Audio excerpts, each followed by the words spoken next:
প্রিয়াঙ্কা প্রিয়া নামের এক শিল্পীকে গালিগালাজ, ধর্ষণের হুমকি এবং শুটিং সেটে নেশাদ্রব্য সেবনের অভিযোগ উঠে অভিনেতা শামীম হাসান সরকারের বিরুদ্ধে।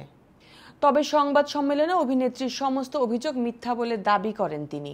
এদিকে প্রিয়াঙ্কার অভিযোগের পর শামীমের বিরুদ্ধে বাজে ব্যবহারের অভিযোগ এনে সরব হন একাধিক অভিনেত্রী।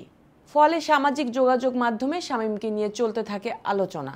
এবার নিজের ভুলের জন্য ক্ষমা চাইলেন শামীম। 15 মে বৃহস্পতিবার রাত 10:30টার দিকে অভিনয়শিল্পী সংঘের সোশ্যাল মিডিয়া অ্যাকাউন্টে একটি ভিডিও পোস্ট করা হয়, যেখানে অভিনেতা শামীম তার শুভাকাঙ্ক্ষী এবং নারী সহকর্মী প্রিয়াঙ্কার কাছে ক্ষমা প্রার্থনা করেন। অভিনেতা বলেন, সম্প্রতি অভিনেত্রী প্রিয়াঙ্কা প্রিয়ার সঙ্গে আমার একটা খারাপ অভিজ্ঞতা হয়।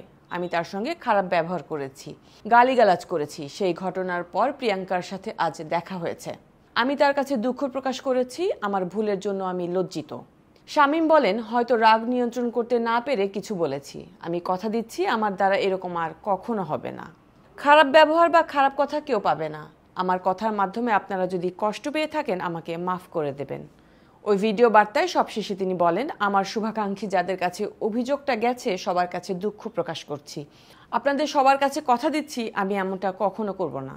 এদিকে অভিনয় শিল্পী সংঘ এক পোস্টে জানিয়েছে, শামীম হাসান সরকার অভিনয় শিল্পী সংঘ বাংলাদেশের সদস্য, সেহেতু সাংগঠনিক শৃঙ্খলা এবং শিষ্টাচার ভঙ্গ করায় অভিনেতাকে শেষবারের মতো সতর্ক করা হলো। পুনরায় এই ধরনের অভিযোগ প্রমাণিত হলে শামীমের সদস্যপদ গঠনতান্ত্রিক নিয়মে খারিজ করা হবে।